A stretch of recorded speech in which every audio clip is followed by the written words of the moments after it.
స్థానిక గోదావరికని ప్రధాన చౌరస్తాలో విశ్వ హిందూ పరిషత్ స్థాపన ఆవిర్భావ దినోత్సవ సభ కార్యక్రమం నిర్వహించడం జరిగింది.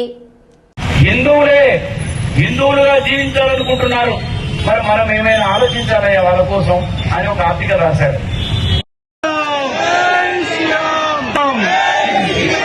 జై శ్రీరామ్, నమః పార్వతీ పతయే, హర హర మహాదేవ్.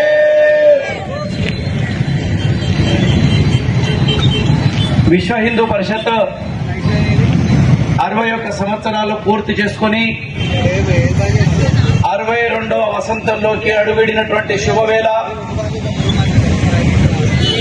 దేశమే కాకుండా ప్రపంచవ్యాప్తంగా ఎక్కడెక్కడైతే హిందువులు ఉన్నారో అక్కడక్కడ విశ్వ హిందూ పరిషత్ ప్రారంభించడం కోసం వెళ్లి కార్యక్రమాలు నిర్వహిస్తున్న ప్రతి చోట ఈ సంస్థాపన దినోత్సవ ఉత్సవాలు నిర్వహించడం జరుగుతున్నది.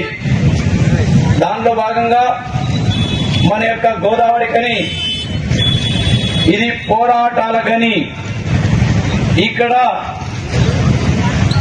జాతీయ భావాలతో ధర్మాన్ని కాపాడడం కోసం, హిందుత్వాన్ని రక్షించడం కోసం అకుంఠితమైనటువంటి దీక్షతో పోరాటం చేసినటువంటి వందలాది మంది కార్యకర్తలు పుట్టినటువంటి యొక్క పవిత్ర భూమి ఇది.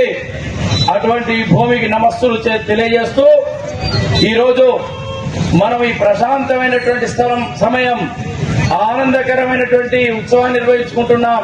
కానీ మన మధ్యన ఇబ్బంది పెడుతూ ఈ చిన్న చిన్న పురుగులు ఎట్లయితే వస్తున్నాయో, ప్రశాంతమైనటువంటి మన భారతదేశం పైన కూడా అది కేవలం హిందూ జాతి మాత్రమే, అది మన జాతిలా ప్రకృతిని రక్షించుకునేటువంటి ఉండాలా, అంతరించుకోవాలా? అంతరించుకోవడం కోసం, అంతరింప చేయడం కోసం అంతర్జాతీయ కుట్ర జరుగుతున్నది. మన దేశాన్ని క్రైస్తవమయం చేయడం కోసం మన దేశ జోషువా 2 ప్రాజెక్ట్ అని వేల కోట్ల రూపాయలు విదేశాల నుంచి తెచ్చి మంగళ వాళ్ళను ఏవయా మంగళ వాళ్ళు, మీరు మంగళ పని చేస్తారా? ఇప్పటి నుండి మీరు డాక్టర్లు కావాలి, ఇప్పటి నుండి మీరు పెద్ద పెద్ద వ్యాపారులు కావాలి అని వాళ్ళను రెచ్చగొట్టి మంగళ పని చేయనీయకుండా, చాకలి వాళ్ళను చాకలి పని చేయనీయకుండా, ఓట్ల పని చేసే వాళ్ళను ఓట్ల పని చేయనీయకుండా, బంగారం పని చేసే వాళ్ళను బంగారం పని చేయనీయకుండా.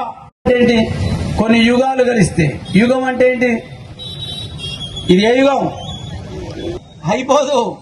కలియుగ అంతం అంటే 4,32,000 ఏళ్ల తర్వాత అంతమవుతుంది. ఎవడో ప్రచారం చేశాడు కలియుగ అంతం అయిపోతుందా హో అనగానే మనోళ్ళు భయపడి గోదావరి కనిలో మేకలు 2,000 ఏళ్లు. ఇందులో ఇప్పటికీ 5,126 అయిపోయినాయి. మొన్న ఉగాదికి 27ది మొదలైంది.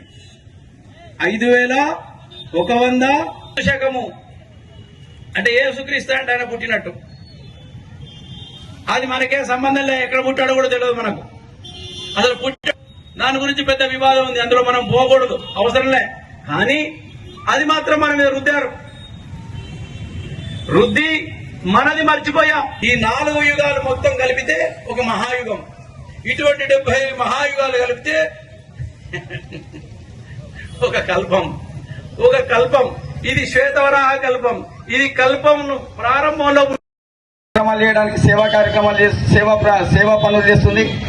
అలాగే మాతృశక్తి మాతలందరినీ ధర్మం వైపు నిలబెట్టాలనే ఆలోచనతోని మాతృశక్తి దుర్గాభాయిని కార్యక్రమాలు చేస్తుంది. ఇవాళ దేశవ్యాప్తంగా ఒక పేరు అంటే శత్రుముఖులు కానీ అందరికి కానీ భయం ఏముంటున్నది అంటే, జిహాదీ ముఖులు కూడా భయం ఏముంటుందంటే బజరంగ్ దళ్.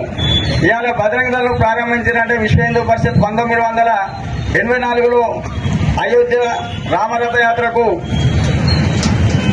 పెద్దలు నిర్ణయం చేస్తే ఆ రామరథయాత్ర తిరగద్దు అని అప్పుడున్న ఢిల్లీ జామా మసీద్ బుఖారీ రామరథయాత్రను తిరగనీయమని చెప్తే అప్పుడున్న పెద్దలు పోయి గవర్నమెంట్ను రామరథయాత్రకు పర్మిషన్ ఇవ్వాల్సింది కోరుతున్నామంటే మేము వాళ్ళ కోపం వస్తుంది కాబట్టి మీరు రామరథయాత్ర చేయొద్దని వాళ్ళు కూడా చల్లగా చెప్పారు. దాని విషయంలో పెద్దలందరూ ఆలోచించి అప్పుడు రామునికి ఎలాగైతే హనుమంతుడు వానరులందరూ ఇలా సీతమ్మ